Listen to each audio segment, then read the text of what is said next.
नमस्कार, जय हिंद।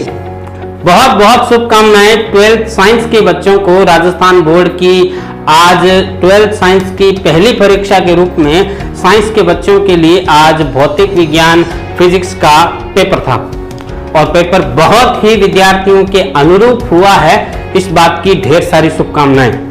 मैं भी आपके सामने एक न्यूज़ 21 राजस्थान के माध्यम से समाचारों के साथ साथ में फिजिक्स के एक्सपर्ट के रूप में भी बच्चों को गाइड किया करता हूं और इस वर्ष मुझसे जो गाइड बच्चे हुए हैं उनको अतिरिक्त शुभकामनाएं देना चाहूंगा कि वर्ष भर जो आपने मेहनत करी है, हम सब ने मिलकर जो प्रयास किए हैं, उस प्रयास के रूप में, उस प्रयास के सारांश के रूप में हमने जो नोट्स तैयार किए हैं और पूरे के पूरे सवाल, पूरे का पूरा पेपर उस नोट्स में समाहित है, हमारे द्वारा तैयार की गई इस मेहनत में समाहित था। और आपको मैं हमेशा कहा करता था, आप इन नोट्स को अच्छे से प्रिपेयर कर लीजिए, आपका पेपर बहुत आसान हो जाएगा और वही हुआ। तो ढेर सारी शुभकामनाएं। पेपर की भी मैं बात कर लेता हूं कि आज का पेपर जो आपके लिए हुआ है, एक शानदार पेपर बोर्ड की ओर से लिया गया। अगर मैं बात करूं इस पेपर की तो मेरे पास अभी भी पेपर पहुंचा है। अगर आज के पेपर की बात करें तो बिल्कुल पेपर हमारी तैयारी के अनुरूप ही आया है। तैयारी के दौरान मैंने आपको कहा था कि पहली यूनिट में से मात्रक विमाएं आपको बड़े अच्छे से तैयार करनी है, तो पहला सवाल ही उसी से आया है। पूछा है वैद्युत फ्लक्स का SI मात्रक क्या है। तो वैद्युत फ्लक्स का हमने जो फॉर्मूला बनाया था phi E = EA cos theta या ES cos थीटा, तो हम यहाँ पर विद्युत क्षेत्र और क्षेत्रफल को गुणा करते हैं तो हमें फ्लक्स मिलता है। तो विद्युत क्षेत्र का हम जानते हैं न्यूटन पर कूलम और गुणा करना है मीटर स्क्वायर से, यानी कि क्षेत्रफल से। तो पहला ही ऑप्शन ठीक है, न्यूटन पर कूलम इंटू मीटर स्क्वायर। दूसरा सवाल आया था कि एक समान आवेशित एक गोलीय खोल या कोश के भीतर विद्युत विभव दूरी के साथ किस तरह से चेंज होता है। तो यहाँ पर देखिए कि खोखला गोला है। खोखले गोले के लिए अगर ये विद्युत क्षेत्र की बात करता तो चेंज कुछ और तरीके का आता, लेकिन इसने विभव की बात करी है। और हमने पढ़ने के दौरान हमने इस बात को खास तौर से बार बार कहा है कि विभव जो है पृष्ठ पर जितना होगा उतना ही भीतर सब जगह होगा। यानी कि अगर आप केवल भीतर की बात करते हो तो ये चेंज नहीं होता है, ये उतना ही बना रहता है जितना कि पृष्ठ पर है। यानी कि इसका जो सवाल है वो था कि विभव दूरी के साथ किस तरह से चेंज होता है, दूरी पर किस प्रकार निर्भर करता, तो हम कहेंगे निर्भर नहीं होता है, ये नियत रहता है। तो इसमें ऑप्शन बी, सेकंड ऑप्शन इसका ठीक था। तीसरे सवाल के रूप में इसने एक मीटर सेतु बना रखा है और इसकी संतुलन की अवस्था हमें बता रखी है। इसने जो ज्ञात प्रतिरोध है वो 3 ओम ले रखा है। अज्ञात हमसे पूछा है, संतुलन लंबाई 20 है। और हम अगर अज्ञात प्रतिरोध का डायरेक्ट फॉर्मूला देखें तो क्या था, S = 100 - L / L × R। तो 100 - L, अगर L इसकी 20 है तो 100 - L कितनी हो गई, 80/L यानी कि 20। तो 80/20, तो इसका मतलब 4।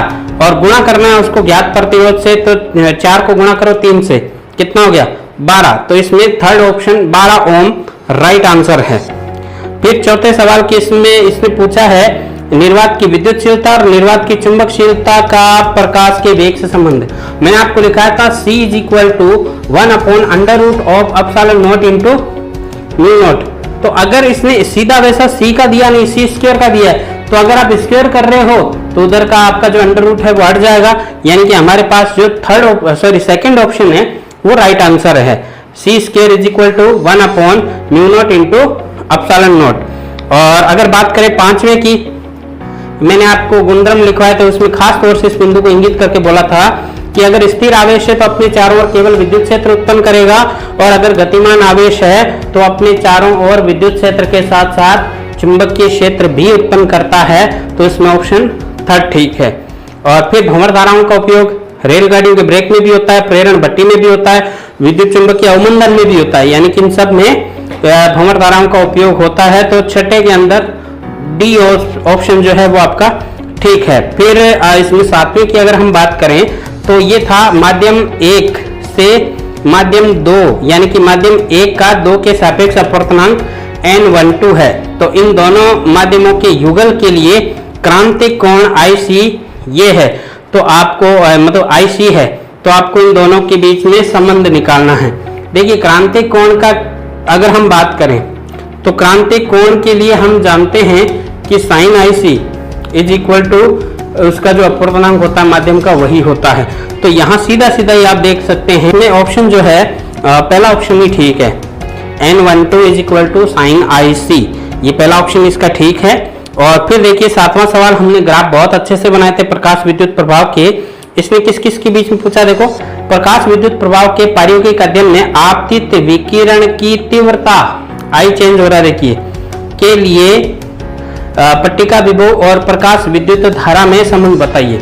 तो हमने आपको कहा था कि अगर आप तीव्रता चेंज करते हैं तो इलेक्ट्रॉन की गतिज ऊर्जा में कोई अंतर नहीं आएगा, और गतिज ऊर्जा में यदि कोई अंतर नहीं आता है तो उसका जो निरोधी विभव है वो चेंज नहीं होता है। और यहाँ पर वो ऑप्शन देख लीजिए जहां पर निरोधी विभव तीनों के लिए कॉमन है। तो इसमें मुझे दिखाई पड़ता है फर्स्ट ऑप्शन, जहां निरोधी विभव तो समान है परंतु संतृप्त धाराएं तीव्रता के साथ बढ़ रही हैं। तो पहला ऑप्शन इसके अंदर राइट होने वाला है। अच्छा, इलेक्ट्रॉन की तरंग प्रकृति का प्रायोगिक तौर पर सर्वप्रथम सत्यापन किसने किया? अगर हम ये द्वैत प्रकृति का पाठ जब हम पढ़ रहे थे, प्रकाश की द्वैत प्रकृति का, तो वहां पर पहले तो हमने चर्चा करी है कि जो तरंग है उसकी द्वैत प्रकृति होती है, जो कि विकिरण वाले पाठ में पढ़ा। फिर ये पूरा चैप्टर जो हमने पढ़ा था कणीय प्रकृति, इसमें एक ही तो प्रयोग था, डेविसन और जर्मर का प्रयोग, जो क्या प्रेक्षित करता था, वो यही प्रेक्षित करता था कि इलेक्ट्रॉन भी प्रकाश की भांति या तरंग की भांति व्यवहार करता है। तो हम कह सकते हैं इलेक्ट्रॉन की तरंग प्रकृति को प्रायोगिक तौर पर पहले किसने देखा, वो है CJ डेविसन और LH जर्मर, यानी कि हमारा सेकंड ऑप्शन इसमें ठीक था। और ये इस तरह से 9th जो थे वो आपको ABCD की फॉर्म में या मल्टीपल चॉइस के क्वेश्चन थे। फिर आगे आपको रिक्त स्थानों की पूर्ति करवाई जा रही है। तो सेकंड जो आपका सवाल है उसमें पहला ये है कि आवेशित कणों अथवा आयनों को उच्च ऊर्जाओं से त्वरित करने के लिए एक यंत्र काम में लिया जाता है, उस यंत्र का नाम क्या है? तो आवेशित कणों को, छोटे कणों को अगर त्वरित करना है तो हम काम में लेंगे साइक्लोट्रॉन, बिल्कुल सही आंसर। तो इसमें था साइक्लोट्रॉन। फिर बोला है कि N फेरों वाली कुंडली की फ्लक्स बंधता N फाई है और उसमें प्रवाहित धारा I है। तो यहाँ पर N फाई और I का अनुपात किसको प्रदर्शित करेगा? अरे भाई प्रेरण गुणांक को। अगर स्वप्रेरण है तो स्वप्रेरण गुणांक, अन्योन्य प्रेरण है तो अन्योन्य प्रेरण गुणांक। तो हम यहाँ पर सीधा सा बात करेंगे कि ये जो अनुपात है ये होता है प्रेरण गुणांक का। और फिर हम इसकी बात, अगले प्रश्न की बात करें तो दो कणों का क्या समान हो तो उनकी दे ब्रोगली तरंगदैर्ध्य समान होती है। तो हम ये कहेंगे कि यदि उनके संवेग समान हैं तो उनकी तरंगदैर्ध्य भी समान होगी। क्लियर? तो चलिए आगे बढ़ते हैं। फिर बोल रहा है अगले सवाल में P प्रकार के अर्धचालक में कौन बहुसंख्यक आवेशवाहक होते हैं, कौन अल्पसंख्यक आवेशवाहक होते हैं? सीधी सी बात है, P में होलों की संख्या ज्यादा होती है। तो ये हो गया आपका बहुसंख्यक आवेशवाहक होल होते हैं और अल्पसंख्यक आवेशवाहक इलेक्ट्रॉन होते हैं। तो इस तरह से पहला और दूसरा सवाल जो था सारे सवाल मेरे ख्याल से 1-1 नंबर के थे।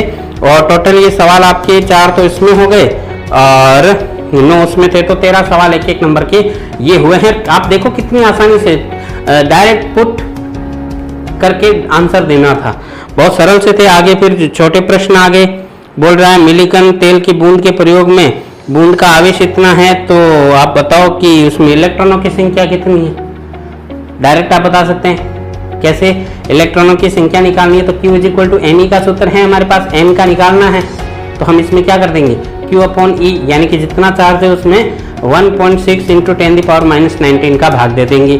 तो इस तरह से हमारे पास इसका आंसर आएगा। अगले सवाल में देखिए एक द्विध्रुव आघूर्ण दे रखा है और उसकी अक्षीय स्थिति में r दूरी पर विद्युत विभव। तो डायरेक्ट फॉर्मूला है, जहां पर फॉर्मूले में ऊपर P cos थीटा लिखते थे, अगर ये अक्षीय स्थिति की बात कर रहे तो थीटा उसको 0 कर दो और cos 0 की वैल्यू 1 आ जाएगी। बस वही फॉर्मूला आपको डायरेक्ट इसमें लिखना था। फिर ये बोल रहा है अर्धचालकों की प्रतिरोधकता की ताप पर क्या निर्भरता है? अगर हम बात करें चालकों की तो उनको ताप बढ़ाते हैं, तो चालकों का ताप बढ़ाने पर उनके प्रतिरोधकता जो है वो बढ़ जाती है, जबकि अर्धचालकों और कुचालकों के साथ उल्टा होता है।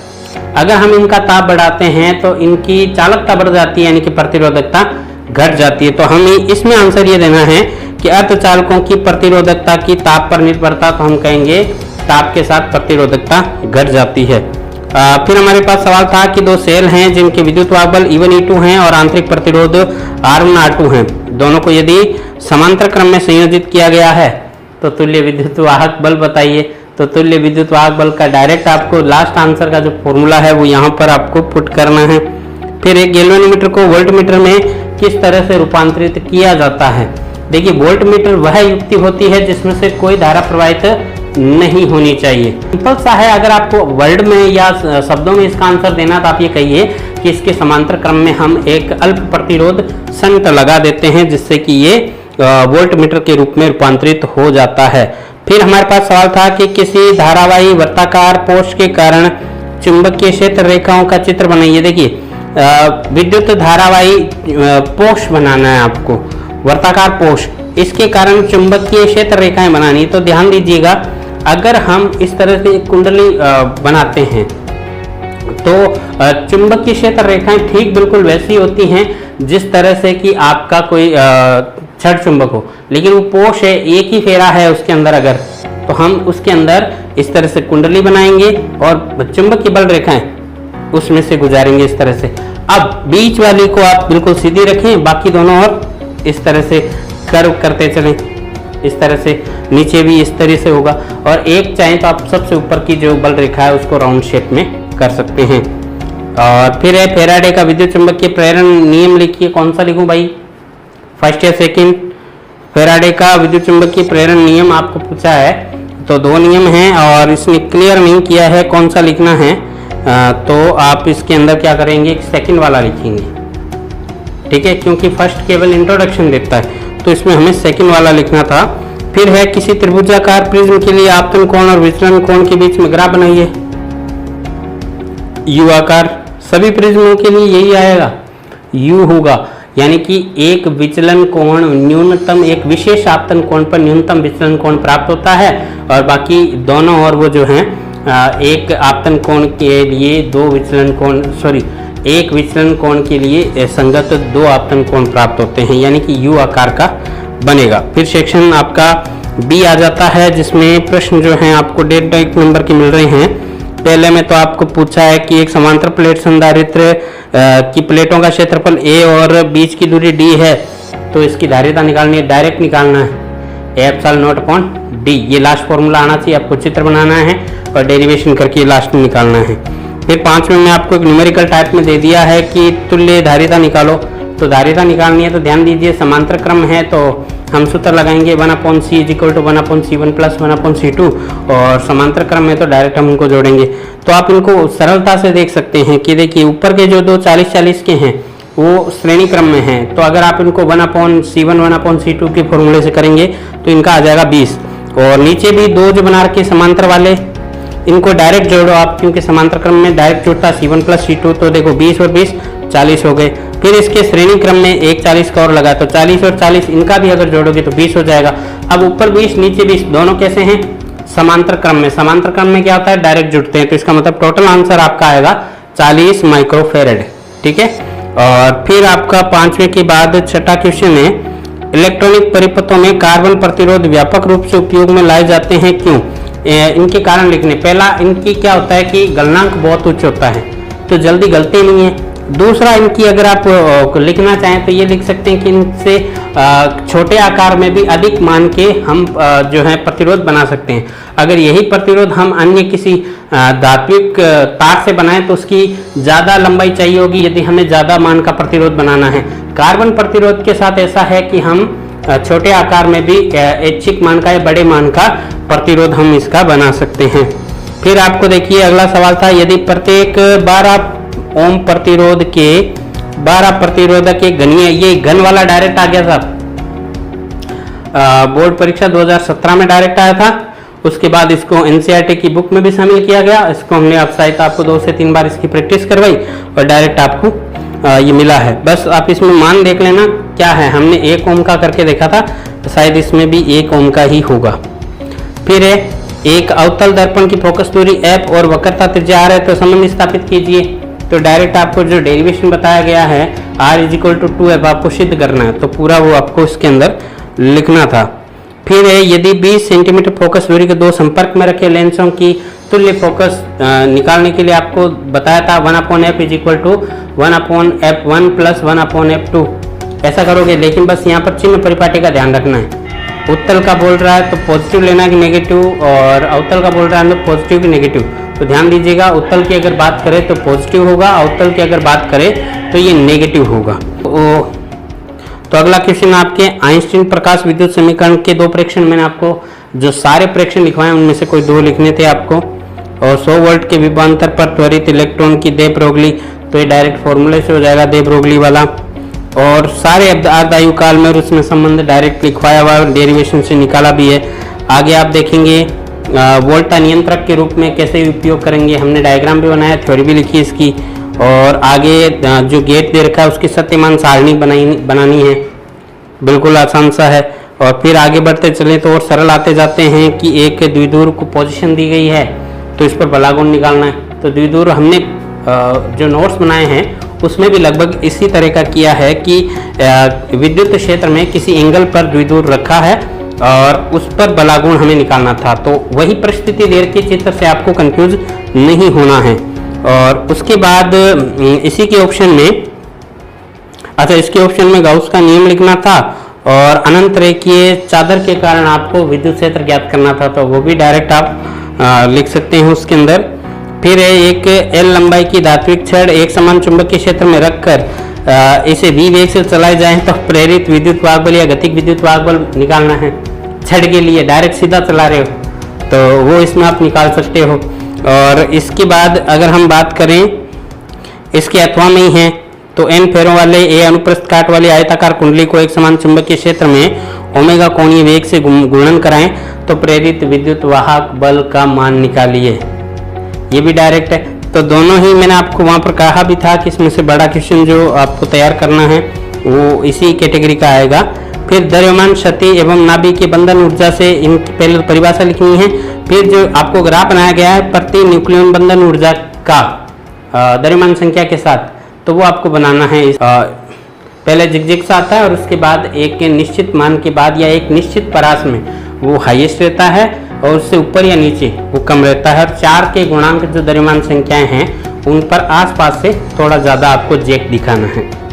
अच्छा, फिर आपको इसके अंदर ही आपको तापीय न्यूट्रॉन विखंडन पर आधारित किसी नाभिक की रिएक्टर में निम्नलिखित की व्याख्या, मंदक के रूप में किसका उपयोग करते हैं, शीतलक क्या होता है, चित्र नहीं बनाना, आपको व्याख्या करनी, मंदक के लिए क्या काम में लेते हो, ग्रेफाइट काम में लेते हो, शीतलक के लिए क्या काम में लेते हो, DTU भारी पानी या साधारण पानी आप इसमें काम में लेते हो। फिर नीचे बोला रिएक्टर का ब्लॉक आरेख बनाइए, तो जो मैंने छड़ों वाला जो डायग्राम आपको बताया है वही इसके अंदर बनाना है।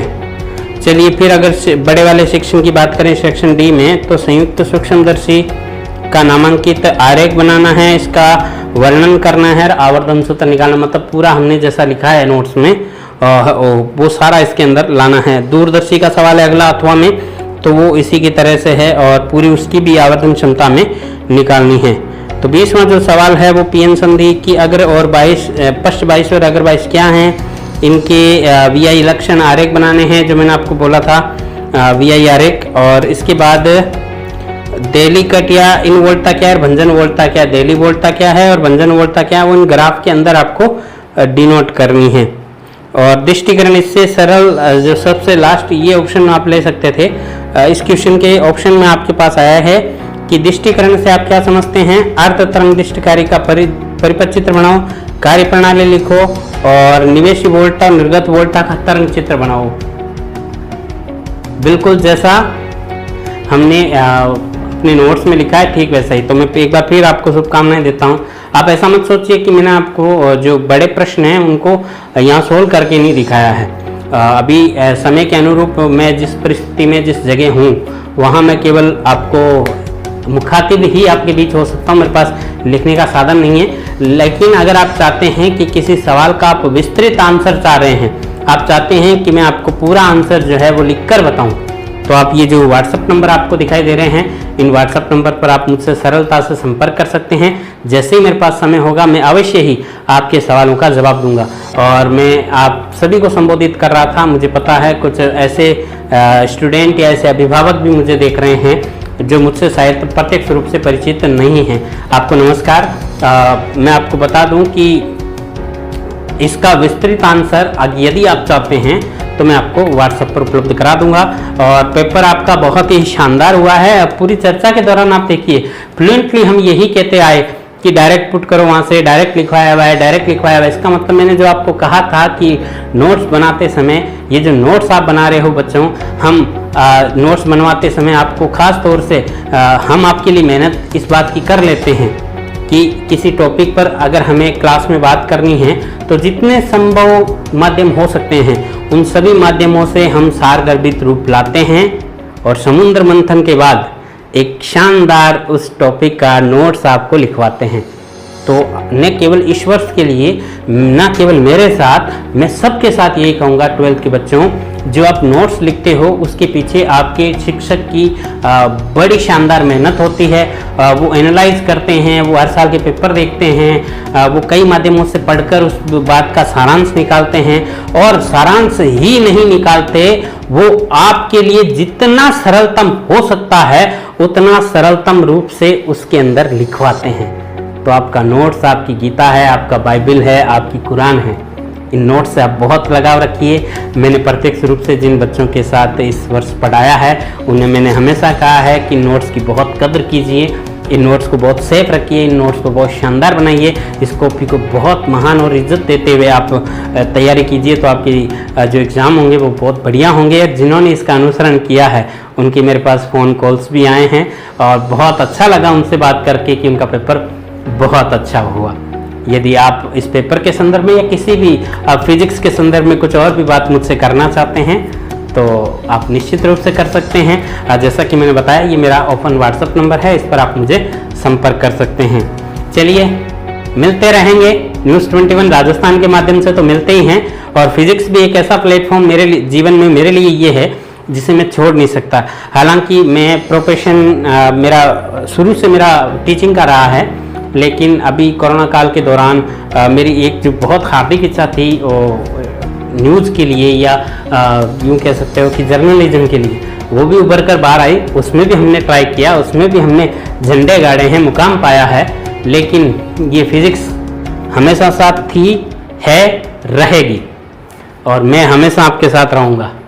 आपको किसी प्रकार की मदद मुझसे चाहिए तो आप संपर्क कर सकते हैं। विस्तृत आंसर मैं आपको दूंगा। अगर आपको डिमांड है तो आप मुझे भेजिए या कॉमन डिमांड होगी तो मैं वीडियो बना दूंगा। ठीक है, मिलते हैं बच्चों, खुश रहिए। ज़िंदगी में एक अच्छा लक्ष्य बनाइए 12th में पास होने का, 12th में अच्छे अंक लाने का आपका जो लक्ष्य था वो बहुत नज़दीक है। उस पर अभी भी ढेर सारे पेपर बचे हैं और मेहनत कीजिए, आपके लक्ष्य को आप प्राप्त कीजिए। और मैं तो चाहूँगा कि बड़े ड्रीम्स जो होते हैं वो देखने से फ़ायदा ये होता है कि कोशिश हमारी ये रहे कि हम ड्रीम तक पहुँचे। नहीं भी पहुँचे तो इतनी दूर चले जाते हैं, हमारा लक्ष्य ऑटोमेटिकली दूर होने की वजह से हम इतनी ऊंचाई पर चले जाते हैं जहां होना हर किसी के लिए सपना है। चलिए, जय हिंद, मिलते हैं अगले अंक में। नमस्कार।